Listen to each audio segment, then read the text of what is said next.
Like, yeah, I'm just gonna put it right there.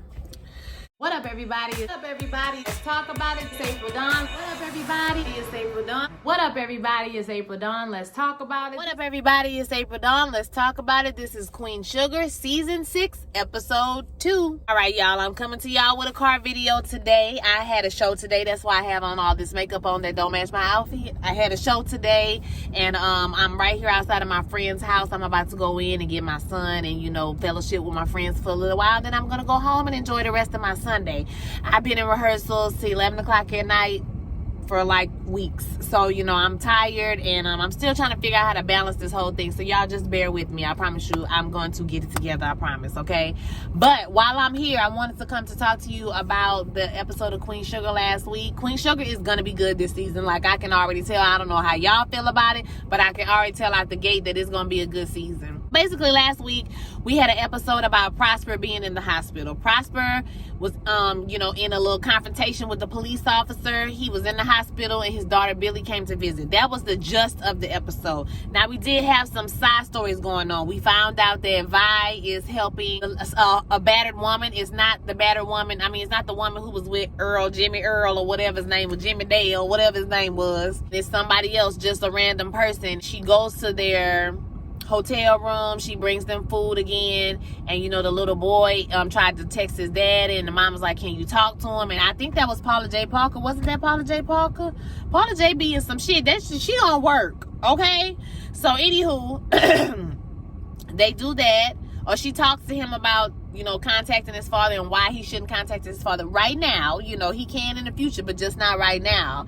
And so the boy asked her to stay and eat with them, and she decides to do it against her best interest because Hollywood is opening a real spot on this episode, and he had a spot on the news and everything. And so she was, she's his wife. She was supposed to go meet him there, but she did not do so because she ended up staying with them at the hotel and eating with them. And so when she came home at the end of the episode, Hollywood was hitting her with their passive aggressive shit. And that's what I don't do, y'all. I don't like passive aggressive. It is like, if you want to get on my nerves real bad, be passive aggressive with me, okay? Start that, oh, I guess I didn't need you anyway. Like, if you mad, say you mad, because you be confused, like, are you mad or you're not mad? I don't know.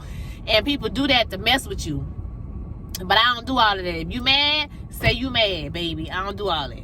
So that's number one. One thing that happened, a little side thing. The other thing was Charlie met up with the Democratic leadership, and they want her to think about running for state senator.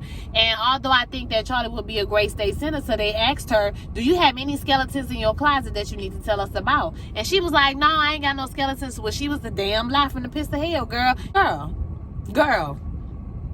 And not only do you got skeletons, bitch, you got tendons, bitch, you got joints, you got veins, bitch, you got cells, molecules, bitch, you got all that shit in the closet. Okay, you got a lot of shit in the closet, bitch. Muscles, girl, you got all of it. It's in there. And if you don't tell these people about this book and about how you trying to get back together with your cheating, hind, rape facilitating husband, I don't know, girl. You gonna get it, because this is politics and people play real dirty. So I feel like Charlie, but I don't think that she gonna end up doing it anyway, because she's still in St. Joe trying to get things done, and they trying to take her away from St. Joe. You know what I'm saying? So we had that side story. We also had another, just a little small story with Ralph Angel and Darla. They want to get a doula. Okay, a doula is a midwife. They have, their jobs are a little bit different, but they're basically doing the same thing, helping you have the baby in a safe way, right? She wants to have an at-home birth because the hospitals are overrun with COVID. She wants, she thinks that she wants to try to have a at-home birth. So I never thought about that when I was pregnant. I did not want to have a home birth. I think that is great. If you can do a natural, hey, all for you. Like, I think that's a wonderful process if you can do it that way. But I know myself, I know my tolerance for pain, and you don't get no prizes, you know what I'm saying, for having your baby and going through extreme amounts of pain. Like, you don't get a cookie for that shit. You don't get a certificate, and you don't get a trophy. So women, if you decide to have a baby and you want to be medicated and have it in the hospital, that's fine. If you want to do it natural and have it at home, that's also fine. You have to know your body, and you have to do what's best for you and for you to have a healthy baby. And be prepared for plans to change, because baby, they change in the drop of a dime. Trust me, I know. So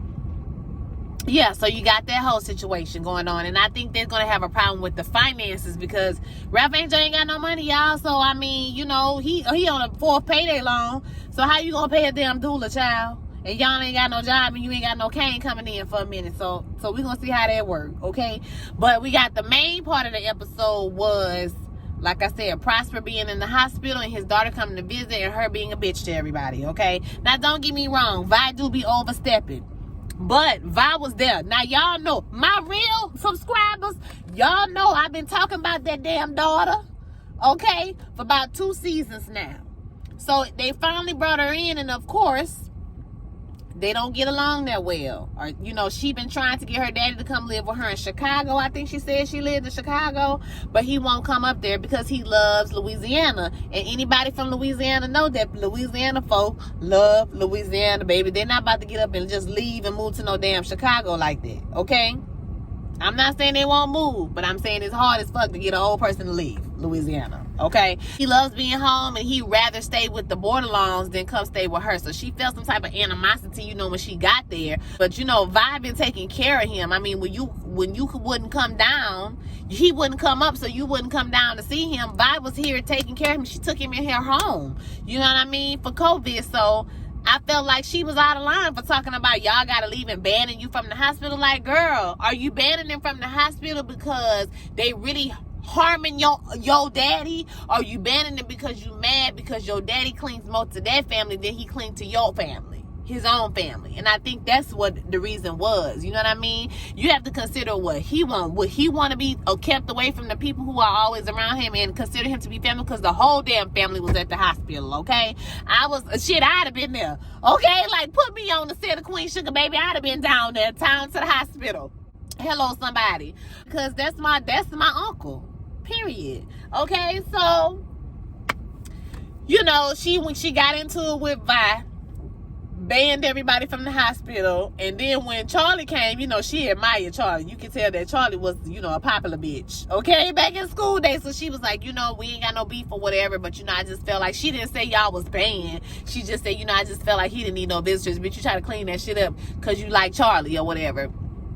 And then when Vi talked to Nova, and she was like, hey, I need you to talk to your friend, basically get your friend together, because, you know, she ain't finna keep me out no hospital room, bitch. You got me. And so Nova went to go talk to her, and Nova said, basically, you know, gave her a guilt trip, and then was like, and you owe me, bitch. I said, wait a minute, why do she owe you? What happened, girl? What's the tea? Like, tell us what happened. Why do she owe you, girl? So she owe her, apparently. So I guess we'll find out why she owe her, because on the preview it said something about some bad people or something. She called her a bad person. I was like, girl, what you and Billy got into back in the day? I want to know.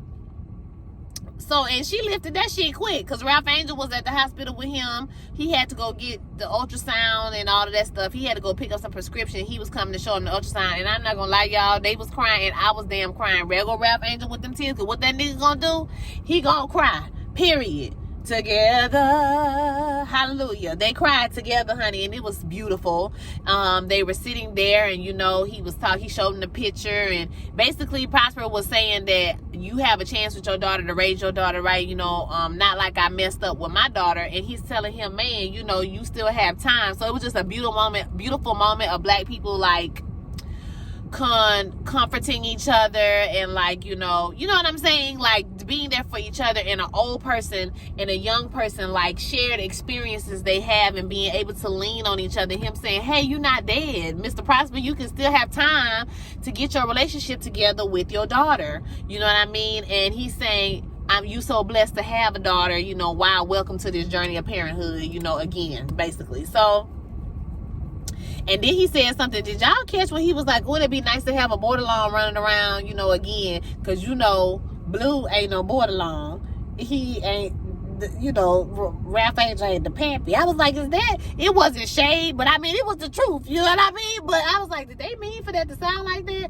But I thought the shit was funny. Because he was like, I was like, Lord, the shade, okay? Like, he was going to do Blue like this?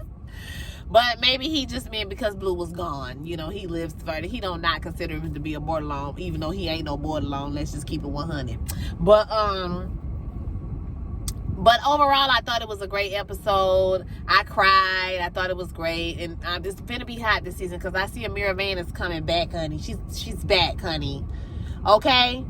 And I can't wait for her to see what they're going to do, how they're going to, do this finale with the the highway. That's what it's, right? The highway trying to run through the town or whatever. So yeah, I want to see how that's going to end up. But overall, I thought it was a great episode. It was pretty concise. It wasn't a whole lot going on this episode, but is there ever a whole lot going on Queen Sugar? Oh, another thing that happened on the episode was Nova was talking to her friend or something, and she heard some clicks on her line because somebody called her and was like, it was her saying that she wanted the police to come up there to keep the event or whatever. So and also her talking to an undercover person, for an interview, and saying that a police officer for an interview, and saying that he was kind of nervous, and she was reassuring him that he won't be found out. Then, like I said, she received the phone call with the message. It was like her 911 recording, and then we have her talking on the phone with her friend. She heard a click, and she didn't feel comfortable talking on that phone. She was like, I don't feel comfortable. So basically the people are trying to come for her, you know what I'm saying? So we'll see what happens with Nova's storyline. I hope that she remains safe. I don't want anything to happen to her, even though Nova get on our nerves, she is family, you know what I'm saying? So I want to hear your thoughts about this episode. Don't forget to like, don't forget to comment, and don't forget to subscribe, and I will holler at y'all next time. Peace.